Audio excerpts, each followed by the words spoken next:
Dear students, आज एक बहुत इंपॉर्टेंट टॉपिक है immediate cause of Russian revolution. ठीक है, सारा रिवॉल्यूशन का कुछ ना कुछ कारण होता है, कॉमन कारण होता है। जैसे कि हम लोग पिछले वीडियो में फ्रेंच रिवॉल्यूशन को स्टडी किए थे, अब ये इसका करेंगे रशियन रिवॉल्यूशन। ये दो पार्ट में हुआ है। एक फर्स्ट 1905 में 12 जनवरी 1950 में ब्लडी संडे के नाम से उसको जाना जाता है। ब्लडी संडे है, लेकिन ब्लडी मैरी मत समझिएगा, ये ब्लडी संडे है। तो ब्लडी संडे में क्या हुआ कि एक बहुत पीसफुल प्रदर्शन हो रहा था। क्यों हो रहा था?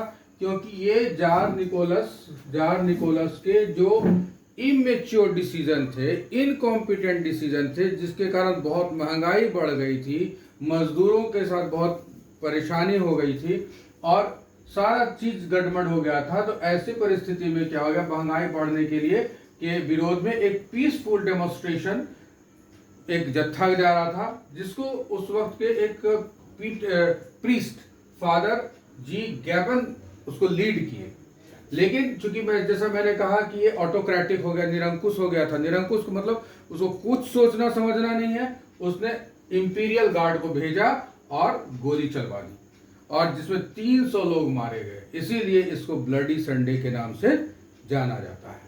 अब ये हो गया वही जो ब्लडी संडे है, वो कहीं ना कहीं इस 1917 से लेकर के 1923 तक के इस 5 ईयर के रशियन रिवॉल्यूशन का कारण बना।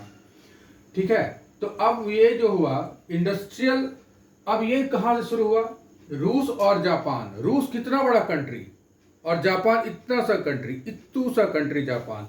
तो उस रूस जापान से हार रहा है, तो कितनी बड़ी बेइज्जती की बात है कि एक छोटा सा कंट्री हारा जाए, तो ये बहुत बड़ा अपमान का बात था।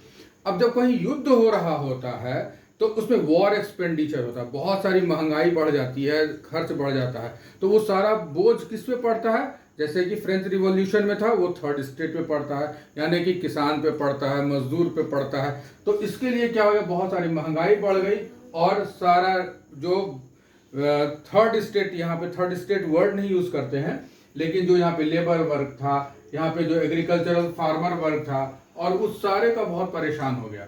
इतना स्थिति खराब हो गया कि खाने को रोटी नहीं मिल रहा है, धोने को साबुन नहीं मिल रहा है। ये बहुत बड़ा बुरा स्थिति हो गया। तो ये इकोनॉमिक फैक्टर था। अब इस सब का जो मेन जड़ था वो करप्शन। जैसा कि मैंने फ्रेंच रिवॉल्यूशन में बताया था कि वहां पे रिवॉल्यूशन का एक बड़ा इंपॉर्टेंट कारण क्या था कि जो एरिस्टोक्रेट ग्रुप था वो अय्याशी कर रहा था, टैक्सेशन थर्ड स्टेट पे, और अय्याशी ये लोग कर रहे थे। ठीक है, तो इसलिए यहाँ पे भी करप्शन के कारण क्या हुआ कि करप्शन के कारण ये जो सोर्स ऑफ इकोनॉमी है उसका वेस्टेज हुआ। अब ये इनकॉम्पिटेंस गवर्नमेंट, जिसका सारा डिसीजन गड़बड़ हो गया। तो यही सारा फैक्टर मिल करके इस रशियन रिवॉल्यूशन का कारण बना। इसमें सबसे इंपॉर्टेंट क्या है? रूस और जापान के साथ युद्ध, और इस युद्ध में घोर अपमान और बहुत बड़ा इकोनॉमिक नुकसान, जिसके कारण सब ने खो दिया अपना सम्मान, मजदूरों ने खो दिया अपना जीवन और अपना धन, जिसके कारण ये रूस की क्रांति हुई। धन्यवाद।